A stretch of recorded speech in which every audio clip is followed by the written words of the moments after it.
Hey YouTube, this is Gamerboy, and today I'll be bringing you guys another Naruto discussion. Today's discussion is going to be about the future of Naruto and where I think it's going to go, and pretty much how I think Naruto is going to end. You guys probably won't agree with what I'm going to say because this theory is like extremely absurd. Probably not going to happen, but it'd be really cool if it would happen. You know what I'm saying? So I haven't done one of these in a long time, so that's why I'm bringing you this. I'll try to bring more One Piece discussions, and if you want Fairy Tail, just ask for it. I'm not sure about Fairy Tail because, like, the chapters lately in Fairy Tail are just... Okay, I'm not going to go into that. Anyway, spoiler warning. I'm caught up with the manga, so I'm only going to reference the manga, not the anime. If you're caught up with the anime, you gotta get out of here. If you don't know what Naruto is, go. If you don't care, you can stay. Go ahead, I don't care. But either way, it still counts as a view. You can leave. Here's your 5-second warning. Okay, anyway. Today I'm going to talk about how I think Naruto is going to progress and how I think it's ultimately going to end. I'm going to talk about how I believe Sasuke is going to act towards the end of the story. And I truly believe, I think Naruto is going to end within the next year and a half because, like, there's like, I don't know, we have to end it. I mean, it can't just keep going. Kishi, I love you. I love your writing. You know, I'm your biggest Naruto fan. I've been a Naruto fan since I was like -4. Naruto's my childhood, man, but you have to end this. Okay, like, legit. Know what I'm saying? Anyway. And because if Kishimoto adds any more story elements, the plot's just gonna explode. It's already thick enough right now. We have Madara and Hashirama's past. We still need an explanation for why Kakashi killed Rin, and we need that whole speech between Obito and Kakashi and Naruto on peace and love and the ninjas and the ninja life. We all know it's gonna happen, okay? As Sawyer Mage would quote, Naruto's gonna use Talk no Jutsu. Anyway, and we have the whole, let's see, Madara and Hashirama relationship, Tobi and Kakashi. We still have Sasuke and what he's gonna do, and that's what I'm gonna be talking about today. I was just thinking about Naruto and Sasuke's fight pre-time skip, and how Sasuke's goal was to break the bond between him and Naruto.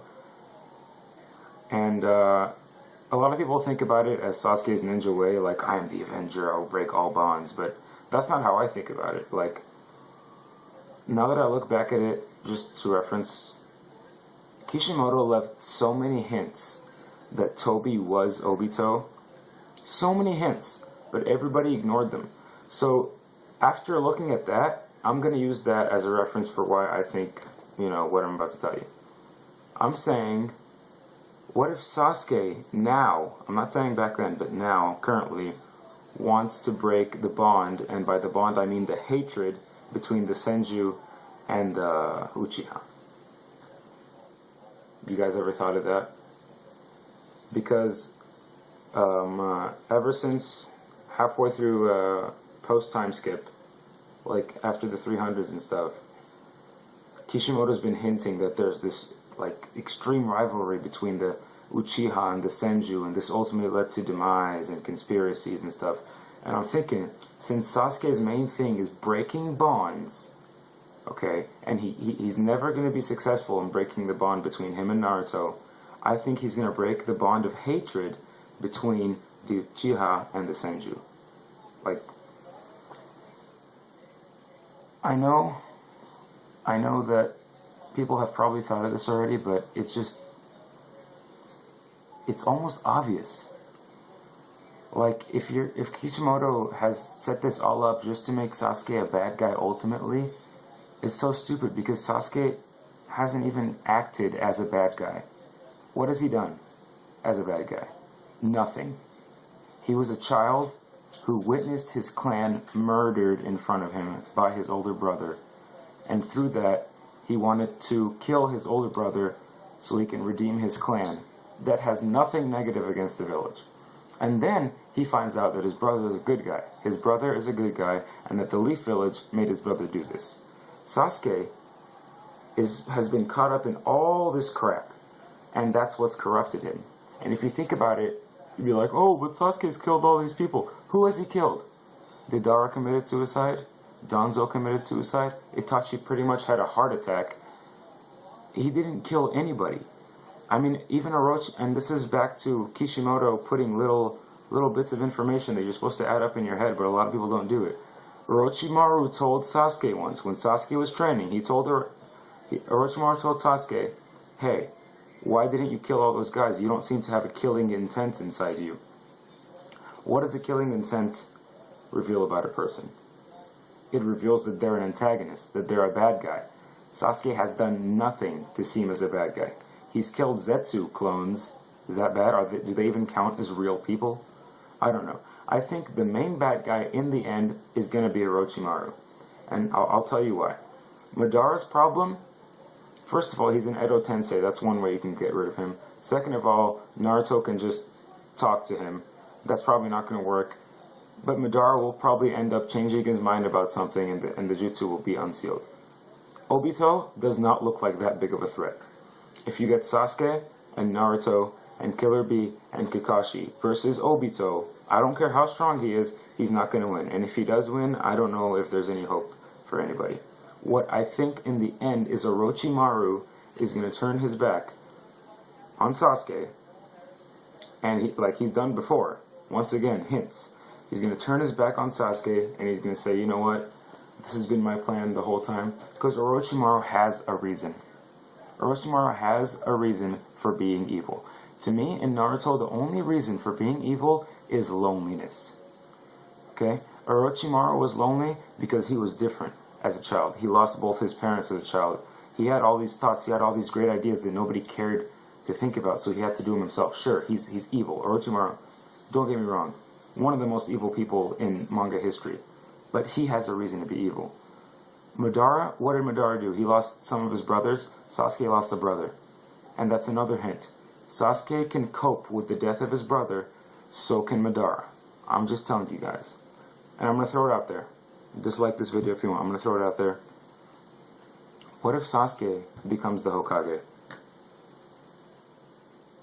Don't you think that would break, ultimately, the bond of hatred between the Uchiha and the Senju? I mean, from a society point of view. Not to the Uchiha or to the Senju, but to the civilians. They'll see like, oh, our foundation isn't built upon the hate of the Uchiha anymore, because the Uchiha is one of our leaders.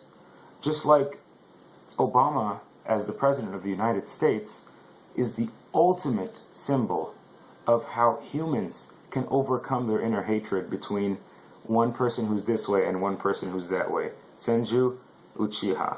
White, dark. You see what I'm saying? If Sasuke does become the Hokage, I think it'll be a great twist in the plot. Like, genius.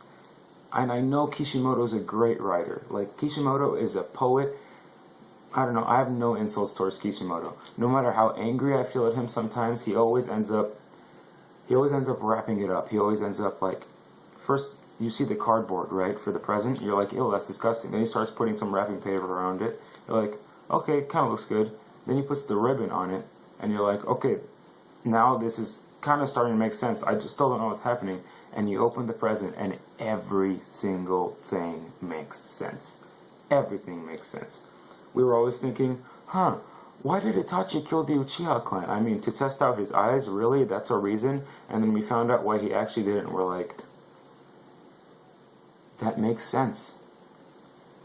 I'm just saying, there's a lot of, and I don't want to use this word, there's a lot of Narutards out there. Okay, I used it. I'm a Narutard, but I'm not a defensive Narutard. I'm a Narutard in the way that I love Naruto, and I will defend it if necessary. But there are Narutards out there that are like, oh, Kishimoto, he's the best writer ever. And then whenever Kishimoto slips up, they turn their back on him.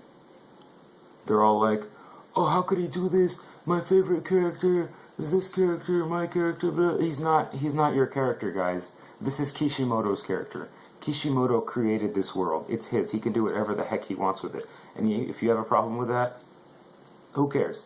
He doesn't care. He still gets money. He still gets a salary. I'm just telling you guys, you gotta hang in there and you gotta wait, because I promise you he has something good in store. And I really think that Sasuke will not be an antagonist in the end. I think Orochimaru will be the ultimate antagonist. And if Orochimaru doesn't, then it's gonna be Madara, because Obito does not have a good reason to be an antagonist so far. I will probably be wrong. Probably. But if this is the reason, because of the death of Rin, Obito is just a tool for Madara. So it's either Madara is going to be the bad guy, or Orochimaru is going to be the main bad guy. And it's either Sasuke is going to break the bond of hatred between the Uchiha and the Senju, or he's going to become the Hokage. I mean, that's my bet. Anyway, thanks for watching, guys. Rate, like, subscribe, comment if you want. Tell me your opinion. You know, this isn't a dictatorship. It's not totalitarianism. Just go ahead and comment. Okay, bye, guys. Have a good day, night, evening, morning. Yeah.